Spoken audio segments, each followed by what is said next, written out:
पूरे हर्षोल्लास के साथ मनाया गया। गौतम बुद्ध नगर जिले के कुल 140 घाटों की व्यवस्था की गई ताकि श्रद्धालु अपनी परंपराओं का निर्वहन कर सके। कई सोसाइटीज में स्विमिंग पूल में ही छठ पूजा के लिए शानदार घाट का रूप दे दिया गया, जहां श्रद्धालु डूबते सूरज और उगते सूरज को अर्घ्य देकर पूजा अर्चना कर रहे थे।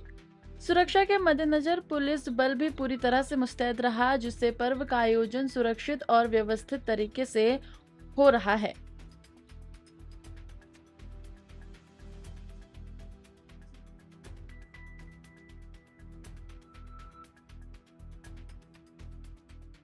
इस त्योहार का उद्देश्य है हमें प्रकृति के साथ जुड़ना, छठी मैया की पूजा करना और साक्षात सूर्य देव जो कि साक्षात देवता हैं, जिनको हम प्रत्यक्ष देख सकते हैं, उनकी पूजा करना, उनके अर्घ करना, उनकी शक्ति को प्रमाणित करना, उनकी शक्ति को पूजना और उनसे प्रेरणा लेना।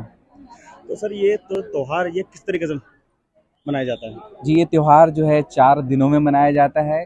दीपावली के बाद ये त्यौहार शुरू होता है और सबसे पहला दिन होता है नहाय खाए, जिसमें व्रती नहाती हैं और शुद्ध और सात्विक भोजन लेती हैं, जिसमें चावल दाल जो अपना ट्रेडिशनल भोजन है वो लेती हैं। उसके बाद दूसरे दिन खरना पूजा होती है।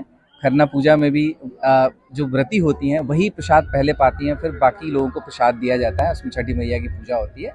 फिर तीसरे दिन जो आज का दिन है वो संध्या अर्घ्य का दिन है, जिस दिन डूबते हुए सूर्य को अर्घ्य दिया जाएगा, उनकी पूजा की जाएगी। कहते हैं कि उगते हुए सूरज को तो सभी पूजा करते हैं, लेकिन डूबते हुए सूर्य की पूजा करना जो हमारी संस्कृति है, ये बहुत बड़ा इसका स्वरूप है कि हम डूबते हुए सूर्य को भी अर्घ्य देते हैं और उनकी पूजा करते हैं। ये हमारी एक संस्कृति की एक बहुत ही विविधता है, जो हमें यह दर्शाती है कि नहीं, हमें डूबते हुए सूर्य को भी उसी तरह सम्मान, उसी तरह उनकी पूजा करनी चाहिए जैसे उगते हुए सूर्य को करते हैं। फिर इसके बाद तत्पश्चात जैसे ही आज का संध्या अर्घ खत्म होगा, कल उषा अर्घ जो सुबह प्रातःकालीन जब सूर्य देवता प्रकट होते हैं तब उनकी पूजा की जाती है, तब उनको अर्घ दी जाती है।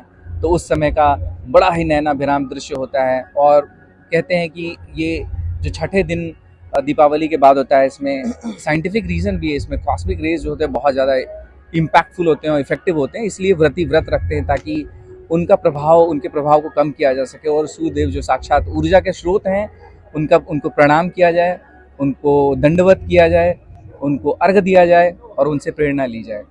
तो इस मौके पर हमारे साथ और लोग भी कुछ मौजूद हैं। सर क्या नाम है? मेरा दिनेश सिंह नाम है मेरा।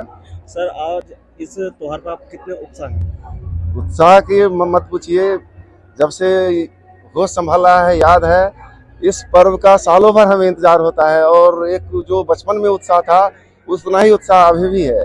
और सच पूछिए तो हमारी यहाँ सोसाइटी में एक मित्रा करके हमारी संस्था है, हमने बनाई हुई है, उसके द्वारा ये संचालित की जाती है। करीब 7 साल से हम लोग कंटिन्यूअस यहाँ महागुण माइवुड्स में ये पर्व मनाते हैं और सारे सोसाइटी के लोगों के लिए बहुत ही सुसज्जित करके जो पुल है घाट का हम निर्माण करते हैं, इसके सजावट करते हैं।